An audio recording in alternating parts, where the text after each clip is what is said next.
basically I'm going to discuss several methods to transfer the holes, the mounting holes for a windshield with a vacuum wiper. And basically there are 4 holes. Two smallest holes, they're 3/16 diameter. Those are for attaching the body of the wiper.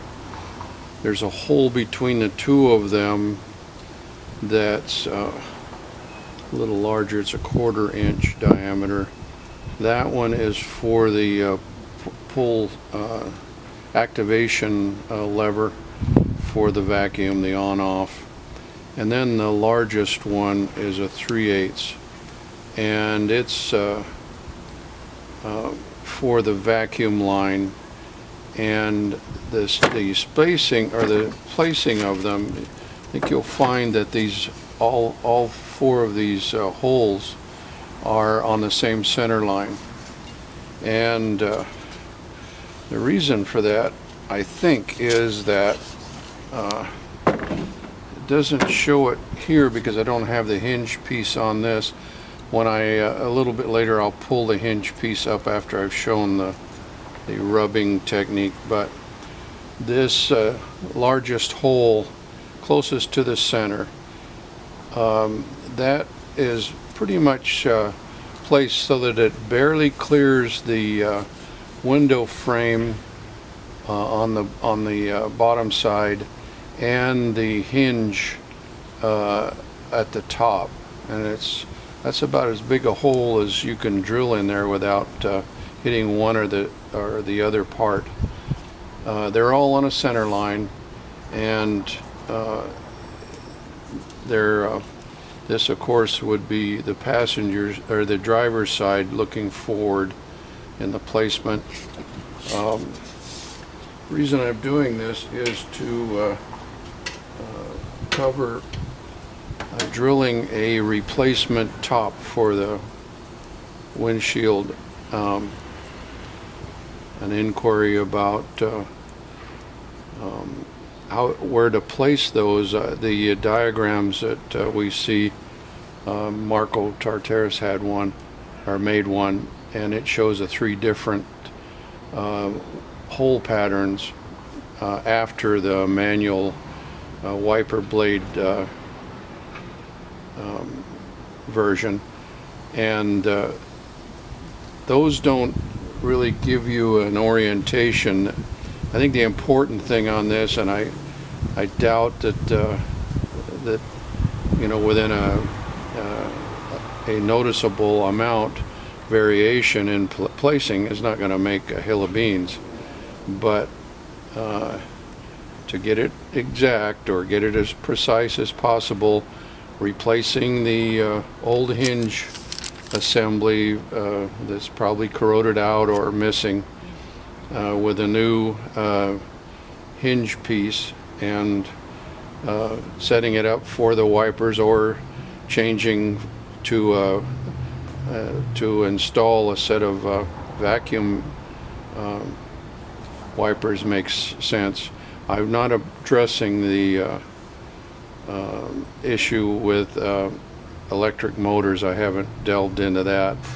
I don't know if they're exactly the same hole patterns or not. I kind of doubt it, but it's possible either way. I'm not going to address that. I'm addressing the vacuum wiper installation and the hole pattern. And I took a picture of it for you. I'll go through it. Basically, the edge of the frame, the edge of the hinge piece, over to the center line is 22 13/16. Measuring from that driver's side edge of the hinge piece over to the first hole, to the first 3/16 hole, is 9 5/8, Then 3 9/16 inches further brings you to the center of the activating mechanism hole, which is the 1/4 inch hole. If you went from the passenger side, the right side fastening hole for the wiper blade to the left side of the blade, that's a spread of 4 11/16. If you go from edge to the activation hole, it's 13 3/16. If you go to the second foundation hole, second hole for the wiper body attachment, that's 14 9/32. And if you then go over to the placement of the vacuum line, that's a full 16 inches from the edge to that dimension. If you go overall from the first anchor for the wiper blade closest to the driver door to the center line of the vacuum hole, that spread is 6 7/16. Now that's all pretty complicated, but if you put a center line in there, you can find the centers and then use hole locating pieces, which I have, and that's what I use to size it.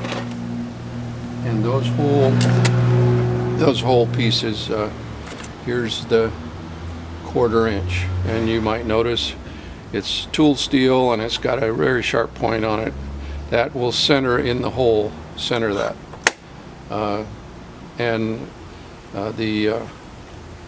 Let's see, the small one, 3/16, is here, and that I use to size and locate.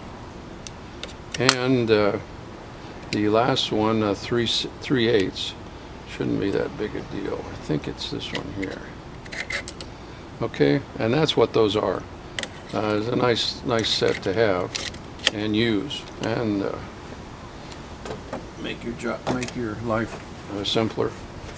The other technique, besides just measuring them out and centering them on a center line and positioning them, is you also can use a rubbing technique where you set a piece of trace paper along the edge of the windshield, the hinge edge, and that would be the face of the hinge edge, and then tape it down so that it's tight, and then go in with it. This is a plumber, or I mean a carpenter's pencil, a number two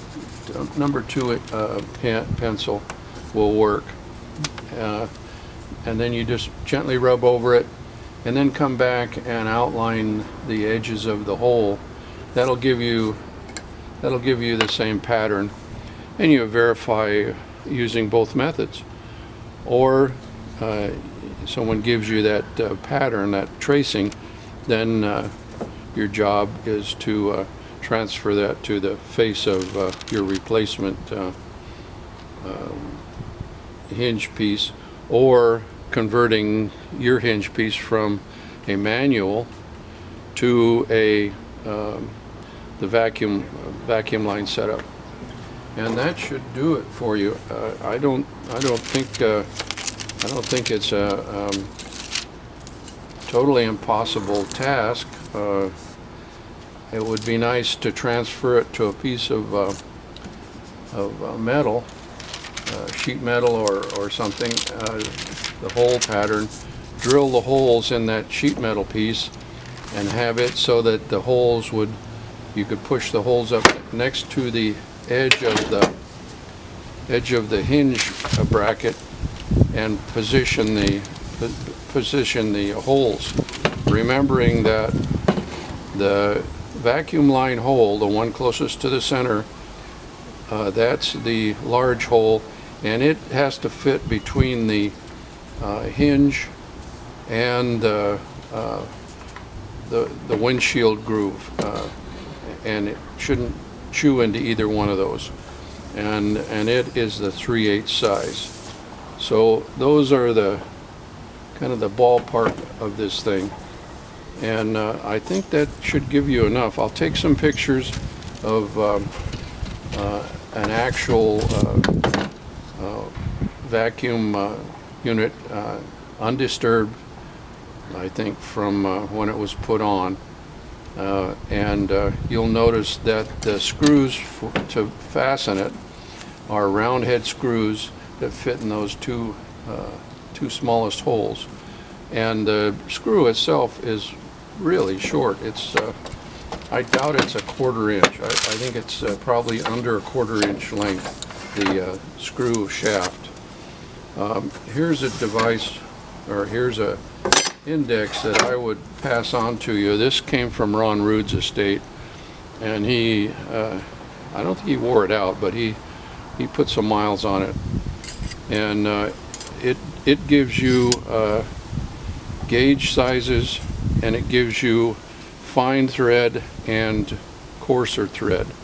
So number 12, the drill size is 7/32, 24 threads per inch.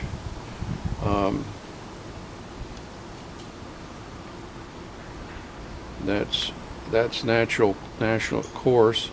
National fine is 28 threads per inch, and I don't know what these other size. I guess that's the tap. That's the tap number. So it gives you quite a bit of information. This is American Standard stuff. This wouldn't be metric.